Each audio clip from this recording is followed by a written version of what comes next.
Aujourd'hui, je vous présente le jeu Spike Club, un jeu coopératif à partir de 10 ans pour 2 à 4 joueurs et une durée de partie d'environ 45 minutes. Dans Spike Club, vous faites partie d'une équipe de détectives et menez l'enquête dans votre quartier. Collectez les indices qui mèneront vers le suspect, le mobile, le délit, l'objet qui sont liés à l'affaire. Pour installer le jeu, on place le plateau principal au centre de la table. En haut du plateau, on retrouve les différentes images des cartes indices qui ont des couleurs différentes. Le rouge pour le mobile, le violet pour le suspect, le vert pour le lieu, le bleu pour le délit et enfin le jaune pour l'objet. Il y a aussi des cartes grises qui ne correspondent pas à des indices mais sont des cartes de diversion. Sur chaque illustration, en haut, est inscrit un malus que l'on peut avoir à la fin de chaque tour. Sur la gauche, on place le marqueur de fuite à cet emplacement-là, qui représente le suspect. Tout au long de la partie, ce marqueur va monter de case en case. S'il arrive ici à la case évasion, c'est perdu, la partie s'arrête. À cet endroit, on place les cartes déplacement. Ils représentent des déplacements du suspect. Ils sont comme ça de l'autre côté. Il y a des cartes qui représentent le jour, on le voit au verso, le crépuscule et la nuit. On retire une carte de chaque tas. Ensuite, on les trie et on les place à cet endroit en commençant en haut par le jour et en terminant par la nuit. Les indices sont sur des cartes recto-verso et il n'y a pas forcément la même couleur de chaque côté. Donc après avoir mélangé les cartes, on les place ici dans le sabot. Puis on place des cartes indices près du sabot en fonction du nombre de joueurs. Ici, pour 2 joueurs, on place 3 cartes. Donc je les place et au-dessus de ces cartes, on pose des petites tuiles. Celui inscrit avec le 0, on la met au-dessus de la carte la plus à droite. Celle avec écrit le 2, on la met au-dessus du sabot. Et puis celle avec inscrit 1, on les pose donc entre le sabot et la dernière carte. L'ampoule qui est dessus représente les jetons idées, donc qui sont ici, qui sont placés dans une réserve générale. Ces jetons peuvent être dépensés donc, pour acheter ces indices potentiels que l'on récupère si on le souhaite. Chaque joueur va maintenant récupérer une carte personnage qui le représente avec un plateau qui est constitué en 2 parties. Pour 2 joueurs, chacun va prendre 2 grandes pièces qu'il va assembler comme ça. Et de 3 à 4 joueurs, on prend une grande pièce et une petite pièce.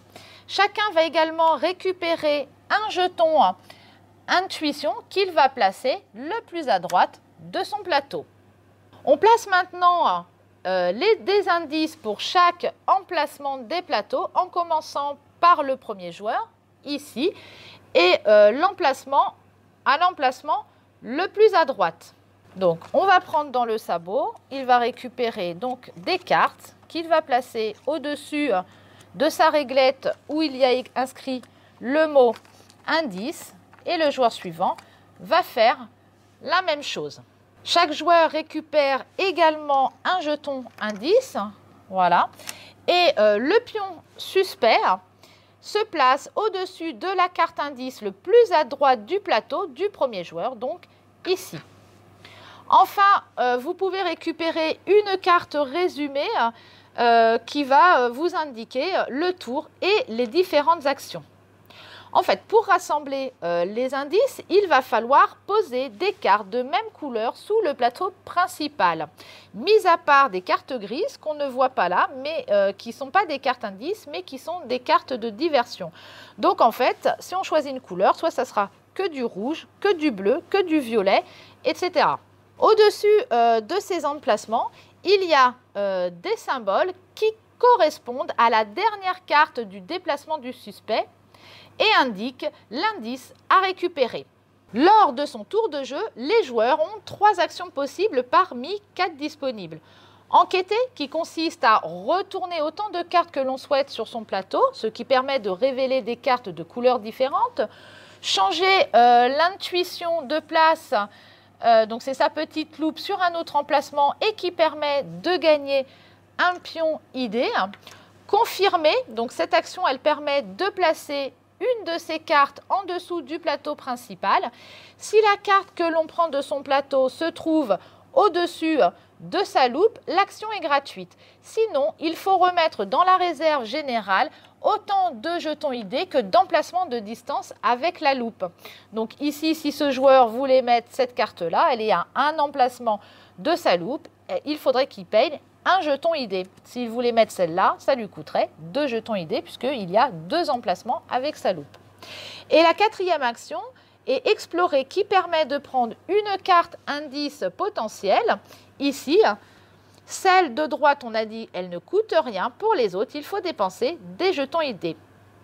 Avant de commencer, les joueurs discutent pour se mettre d'accord sur l'indice à révéler en fonction des cartes sur leur plateau. Donc ici, par exemple, on peut voir que celui-ci a 3 cartes vertes. Lui, il en a 1.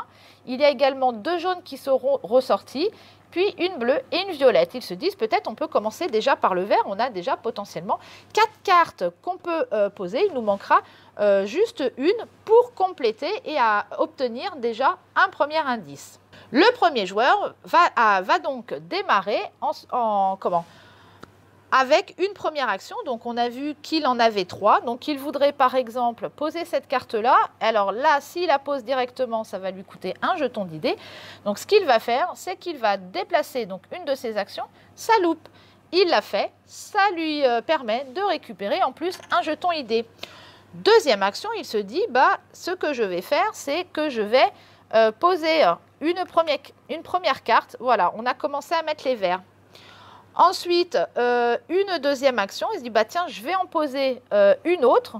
Par contre, celle-ci, comme elle est à un emplacement de ma loupe, ça va me coûter un jeton indice. Je le mets dans ma réserve générale. À la fin de ces 3 actions, on passe à la phase 2. Donc déjà, on commence par compléter sa zone de jeu en piochant dans les cartes d'indices potentiels, ici, en commençant par la droite. Donc, on va piocher des cartes, ici, potentielles.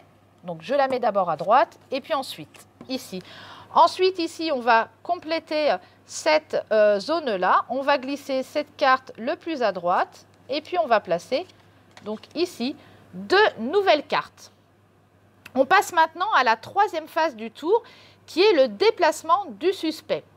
On va retourner une carte déplacement que l'on place sur la zone à droite du déplacement précédent. Donc comme pour l'instant, il n'y a pas de carte, c'est la première, on la pose ici à côté des numéros. Et on regarde le chemin du suspect. Donc le suspect, donc, on le voit ici, la petite silhouette en noir, et il est face au numéro 1, donc ce qui veut dire qu'il y a un déplacement. Et là, c'est ce petit pion suspect que l'on va déplacer du nombre de cases indiquées ici d'une, et en fait on va le déplacer au-dessus des cartes indices des joueurs en passant comme ça, et puis après on revient au joueur suivant et on fait un tour comme ça. Donc ici il va se déplacer donc d'une seule case. Et puis maintenant il va falloir regarder le malus que nous apporte la couleur de la carte à laquelle s'est arrêté le pion suspect. Ici le violet, et le violet il nous dit de retirer 3 idées. Aïe, aïe, aïe, c'est pas très bon. Donc 3 idées, ça veut dire qu'on retire 3 idées de la réserve générale que l'on ne pourra plus avoir. Et c'est un peu embêtant parce que ça fait partie des choses qui, quand il n'y a plus de jetons idées qu'on peut récupérer, ça arrête la partie. Comme tout à l'heure, on a vu qu'en arrivant ici sur la case évasion, ça arrête la partie. S'il n'a plus de pion idée, ça arrête également la partie. J'ai dit tout à l'heure également qu'il y avait des cartes grises, donc qui sont des cartes diversion. Si le suspect s'arrête au-dessus d'une carte grise, il ne se passe rien, il n'y a aucun malus. C'est maintenant au joueur suivant de jouer. Il fait ses 3 actions. Donc, il va se dire, eh ben voilà, celle-là, ça ne me coûte rien. je vais placer ma carte. Très bien, c'est ma première action. Ma deuxième action, bah, je ne sais pas, je vais retourner mes cartes pour voir si je trouve du vert. Donc, il va retourner toutes ces cartes. C'était sa deuxième action. Flûte, c'est que du bleu. Alors, il va falloir essayer en plus de retenir ce qu'on a retourné, les couleurs qu'on a retournées. Et sa troisième action, il peut se dire, bah, tiens, je vais déplacer ma loupe pour gagner un jeton idée. Comme pour l'autre joueur, il va compléter sa zone de jeu. On va compléter tout ce qui est à côté du sabot. On va retourner une carte déplacement du suspect que l'on va placer ici. Sur cette carte-là, on voit que la petite silhouette avec la porte comme ça. Et quand on tombe sur une carte comme ça, il va falloir déplacer donc le marqueur suspect d'une case. Il monte et rappelez-vous, quand on arrive à évasion, la partie s'arrête. Et puis ici, on nous dit qu'il avance de 3 cases. Donc, on va avancer de 3 emplacements. 1, 2, 3. Il s'arrête sous la carte jaune. On va lire le malus qui se trouve sur la carte jaune. Et puis, faire le malus. Quand on a placé donc toutes ces cartes, admettons, voilà, donc il fallait une verte et il me faut une autre verte. Je vais tricher un petit peu, je vais chercher une carte verte, voilà. On a complété la zone. On va en fait regarder sur la dernière carte. On arrête la partie là. On arrête la partie. On arrête le jeu. On va tout de suite récupérer l'indice. Ici, on va regarder sur la dernière carte de déplacement. Le symbole qui se trouve ici, c'est un triangle et on va chercher ici le triangle. C'est celle-ci. Et donc, le lieu du méfait, c'est passé à l'école. On va donc mettre cette carte de côté. On a déjà le lieu. On va retirer ces cartes-là qui ne servent plus et on va pouvoir maintenant partir sur une nouvelle couleur. Et le but, on va falloir faire ça toujours pour compléter chaque indice, essayer de résoudre. Mais alors, qu'est-ce qui s'est passé? Qui a fait ça? À quel endroit? On a déjà l'école. Quel est le délit exact et ce qu'il a utilisé? Donc, comme je l'ai dit tout à l'heure, si on ne peut plus piocher de jetons idées, la partie s'arrête automatiquement. Mais également, s'il n'y a plus de cartes indices dans le sabot, ça s'arrête également. Donc, une fois que le joueur a tout de suite récupéré l'indice, il continue la partie. Donc, par exemple, si c'était ce joueur-là qui avait mis la dernière carte, mais qu'il n'avait joué qu'une seule action, il reprend là où il en était. Il refait les 2 actions suivantes. À chaque indice récupéré, les joueurs racontent l'histoire, extrapolent des faits en rassemblant tous les éléments. Le jeu a aussi un mode campagne qui se joue en 5 parties. Dans ce mode campagne, il y a 2 nouveaux jetons à utiliser et puis les règles de base se modifient un petit peu. C'est maintenant à vous de jouer et je vous donne rendez-vous prochainement avec un nouveau jeu.